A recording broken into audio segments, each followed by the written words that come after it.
A pinpoint of light. Two blurred figures walking side by side. The ripples of a pond. Koi. The days leading up to a teenage boy's suicide attempt. And a soft, repetitive background score. This is how Naoko Yamada and her creative team chose to open the film Koi no Katachi. Well, first question, have you ever been bullied? Yeah. When I was in middle school, a lot. I'm trans, so I lived in Texas, and being a boy in Texas who doesn't really act boyish, you get called faggot and beat up sort of often. Have you ever bullied anyone? Yeah. There was this one kid in middle school who had even less of a social standing than I did. And I remember one time, one of these kids who, would bully me all the time sort of called me over. And I joined in picking on this one kid. One of the bullies said, "We'll think you're cool and you can hang out with us if you put your hand in this ant pile." And I didn't do anything. I just watched this kid put his hand in the dirt, and ants just crawled up it, and he screamed, and it was pretty scary. But I didn't do anything because it felt good to not be the target for once,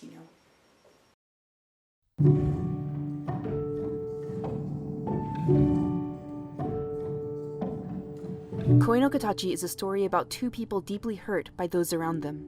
Shoko Nishimiya and Shoya Ishida are the victims of intense bullying, harassment, and social marginalization throughout their childhoods. Shoko suffers immensely at the hands of Shoya and their classmates. The verbal mocking and physical harassment are terrible, but the film gives a particular gravity to how Shoya and his friends treat her hearing aids and her notebook. When Ueno initially throws the hearing aid to Shoya without Shoko's permission, time slows and we hear a momentary bit of sound distortion as it sails through the air. Sound designer Yota Tsuruoka weaves in many moments of oral texture like this to bring us into a moment of empathy with Shoko. Here, the distortion immediately shocks the viewer into an understanding that this is not just some meaningless object. It's an integral part of how Shoko takes in the world. This understanding is crucial to the effectiveness of Shoya throwing the hearing aid out of the window seconds later. Upon Shoko's introduction, Kinsuke Ushio's halting score and the lingering intercut shots of her notebook and the class's reactions imbue the verbal communications notebook with a similar gravity as the hearing aid later on. Likewise, when Shoko confronts Shoya outside of the school trying desperately to make some connection to her tormentor through a written apology, he refuses to listen.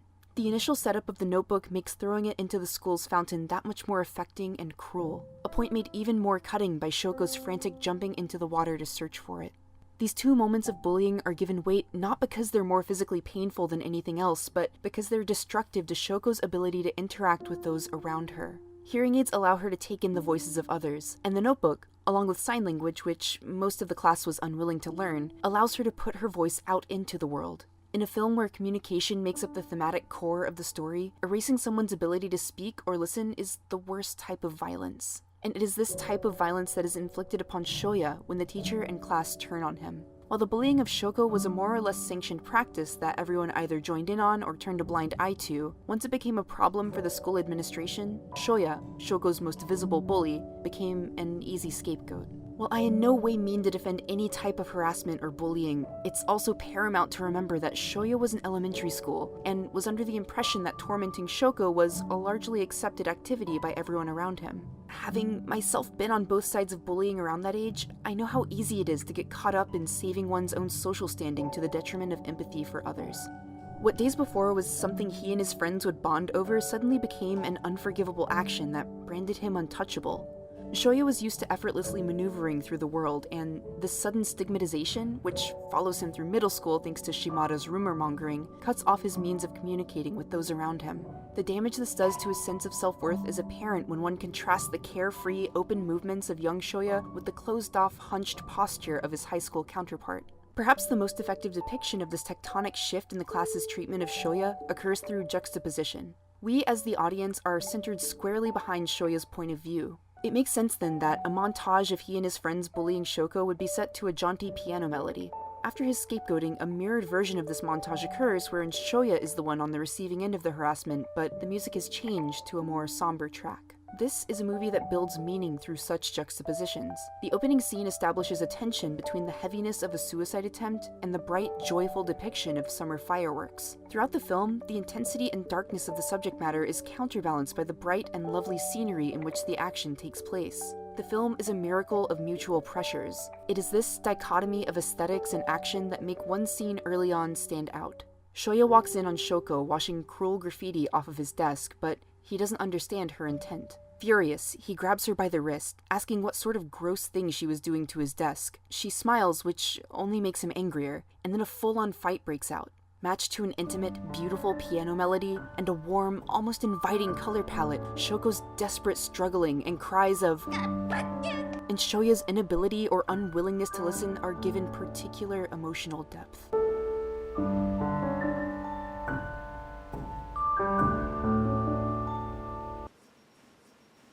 Do you experience social anxiety? Yeah. When I walk in public and I'm not with a friend, I've noticed that when I meet someone's eye, I immediately just sort of turn my face down. I'm always thinking about what other people are thinking of me, and it's really difficult to be in public, especially in places like parties, because it gets really exhausting. Do you hate yourself? A lot of the time, yeah. I don't really think I'm that good of a person, but I'm trying to be better.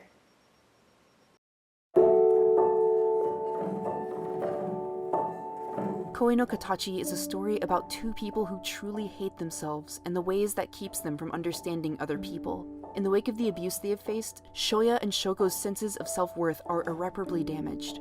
In the shot where we're introduced to Shoya's high school, the camera, aimed at the floor, weaves through the legs of Shoya's classmates. This, coupled with the now iconic blue crosses concealing everyone's faces, indicate his absolute inability to make eye contact with anyone. When my friend and I watched this film together, the scene struck a chord with us. We both experienced severe social anxiety, and when I heard a small, "Oh God," from right next to me, I knew my friend and I were thinking the same thing. This is exactly how it feels. After years of being socially outcast and bullied, Shoya is unable to reach outside of himself and create new connections with people. The only people he can look in the eye besides complete strangers are those who he had meaningful relationships with before being ostracized, namely his immediate family.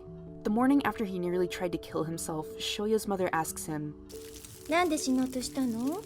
He begins to respond in a cavalier, matter-of-fact manner before she erupts in anger at him and threatens to burn the money he saved up to pay her back for the destroyed hearing aids she had to cover. His eyes widen. It didn't occur to him that his life was of any value to anyone. But here he is, forced to acknowledge that someone in the world cares about him much more than any amount of money he could scrounge up to satisfy a debt. It is this sort of transactional mindset that plagues Shoya throughout the movie. At one point, Shoya describes friendship to Nagatsuka in terms of licensing out one's social and emotional bandwidth to another. Because he sees no value in himself, it makes sense that he would feel the need to provide measurable utility to someone in order to take up space in their life. His trauma stems from the logical extreme of this way of thinking. Once he stopped providing value to his classmates and teacher, they immediately cut him off from the herd. He is shocked then when Nagatsuka replies with a goofy secret handshake, saying that this is what friendship is, something intangible, beyond transaction or language. Shoko suffers from this same thinking. Ever since childhood, Shoko has assumed that she is a burden upon those around her, that she's incapable of providing value. All of her actions and communications with people are motivated by the deeply seated sense that she is ruining the lives of everyone with whom she comes in contact. When Shoya bullied her, she apologized because she felt that she must have been in the wrong. When Ueno confronts her on the Ferris wheel, she responds not by sticking up for herself or accepting the proposed truce, but with an admission of self-loathing. And when Shoya disbands the tenuous social circle that is built up around the two of them, an action fueled by his own self-hatred, Shoko assumes that she is to blame for the group's dissolving. In the wake of her grandmother's funeral, Shoko accompanies Shoya to Reversible Destiny Experience Park. The shots here put distance between the two. When Shoya looks back from a stunning vista up to Shoko, she gives the same sad smile he remembers from elementary school. Brief, fragmented memories of his bullying flash across his mind. Shoya still views his interactions with her through a frame of guilt and self-resentment. He trips. Shoko reaches out to him but misses his hand. This is a scene of missed communication, highlighted by Shoko's sign language being translated after the fact in Shoya's inner monologue rather than in the moment through dialogue. This scene is followed by a series of desperate bids by Shoya to spend time normally and happily with Shoko and Yuzuru. His forced chipperness causes discomfort plainly obvious on Yuzuru and Shoko's faces. What Shoko signed in the earlier scene was, "As long as I am around, you won't be happy," a sudden attempt at conveying her honest feelings. Instead of truly listening, Shoya dismisses it with, "Don't say such silly things." His inability to confront Shoko's darker feelings and his inability to confront his own guilt prevents him from being able to truly communicate with her. And yet, it is in the bleakest moment of Shoko's self-hatred that our two protagonists begin to truly communicate with one another. At the festival with her family and Shoya, Shoko leaves for home. Shoya, asked by Yuzuru to fetch her camera, follows soon after. Upon entering the apartment, he sees Shoko on the balcony, the realization that she means to kill herself slowly dawning upon him. He calls out to her repeatedly, before finally screaming out, for the first time in the film, her first name. Her silhouette cast against the fireworks illuminating the night sky, the audience and Shoya see her for a brief moment before the curtain flies upward and obscures her jump. It is a directorial gesture that both obfuscates the fact that Shoya grabbed her arm, but also, more importantly, gives Shoko the dignity of privacy. Her suicide attempt is hers alone. Not even the audience is allowed into such an intimate moment. In a mirroring of the earlier scene at the experience park, Shoya reaches for and grasps Shoko's arm. As he attempts to hold on to Shoko's arm, Shoya realizes that he's been failing to communicate with anyone around him this entire time. He pleads, 神様、どうかもう一振り、俺に力をください。もう嫌なことから逃げたりしません。明日からみんなの顔をちゃんと見ます。明日からみんなの声もちゃんと聞きます。 He catches a glimpse of the scar he left on Shoko's ear. A scar both signifying physical violence and the violence of destroying her means of communication, and suddenly remembers that he never apologized to Shoko at all. Up to this point, his attempts to get close to her were marred by his own self-hatred. Showing kindness to Shoko was, at least in part, a way for Shoya to reconcile his own past actions. Only now does he truly understand that meaningful communication can only come when you're willing to listen. Shoko, fully comprehending through the actions of another that her life is indeed worth something, grasps onto the ledge. In an adrenaline-fueled bout of desperation, Shoya manages to pull Shoko to safety, but not without losing his grip and falling into the river below.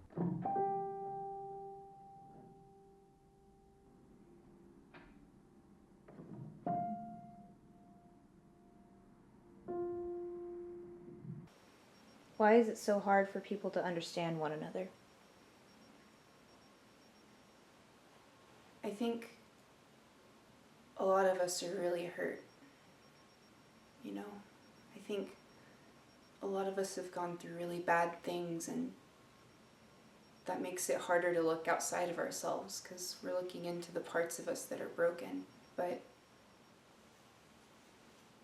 I think people who have gone through pain have the greatest propensity for really reaching out and understanding one another. Is it okay to forgive someone even if they have hurt you really deeply? And is it okay to forgive yourself even if you've done something really terrible? Deep down inside of myself, I really have to believe that, yeah, it is. A lot of people have hurt me pretty bad. And I think I've probably hurt a lot of people pretty bad too. But letting go of that negative feeling is the only way you can really go forward. And I'm not trying to say it's anyone's responsibility to make someone who's hurt you feel better, but I feel like that's the best way to really build a bridge between people.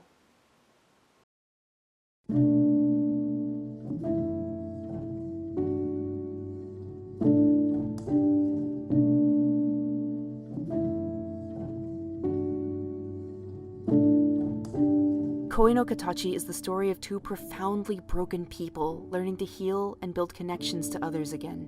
When Shoya is recovering from his injury, tensions come to a head on the hospital roof. Ueno assaults Shoko, blaming her for Shoya's injury. Shoko's mother appears and begins to attack Ueno. It is only when Shoya's mother approaches her, after stopping the fight, and addresses her with her first name, looks at her, not as a symbol of guilt or resentment, but as a human being, that she is able to apologize. Shoko has said, "I'm sorry" throughout the film, but this time it's different. Before, her apologies were for her deafness intruding upon others' lives, an apology based in the fact that she values others much more than herself. Here, I read this apology as Shoko finally understanding how valuable and worth something her life is. She's sorry that she caused Shoya's injury. She's sorry that she caused everyone pain.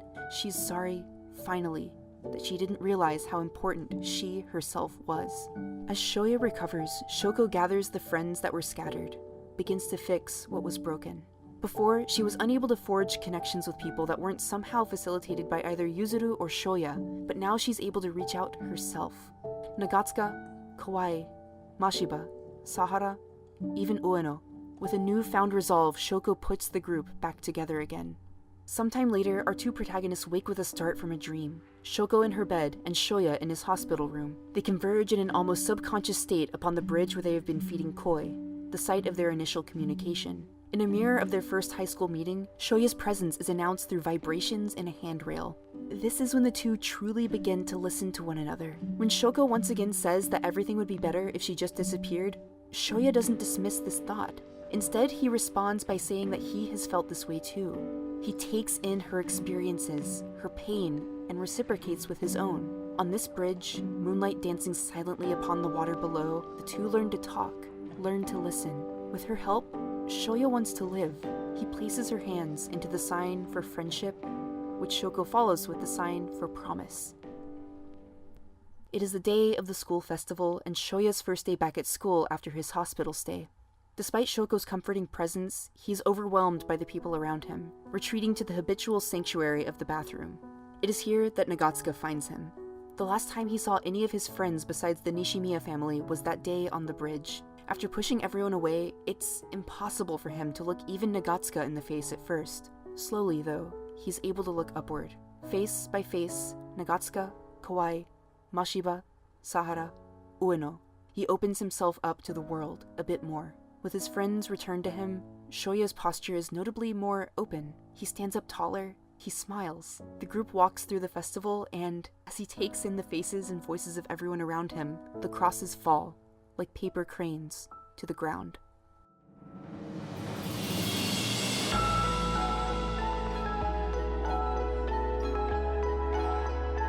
A pinpoint of light, a teenage boy crying in the middle of a crowd, two blurred figures walking side by side, the smiling faces of loved ones, and a blooming, lovely score.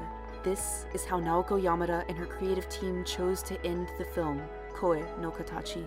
Trauma, pain, self-hatred, it all falls away when you take in the immeasurable reality of another person. With unguarded tears streaming down his face, he lets go of his pain, listening, really, truly listening to another. Following the shape of their voice allows us to find ourselves through the experiences of someone else. Through others, Shoya Ishida learns the world all over again. Is there anything else you'd like to say? I guess just that no matter how hard it is for you to be around other people, no matter how much sadness you have in your brain, no matter how much you hate yourself or how much you want to kill yourself, no matter how many people you've hurt, no matter how terribly you've hurt them, no matter how much bad shit you think you have inside of you, you're gonna be okay.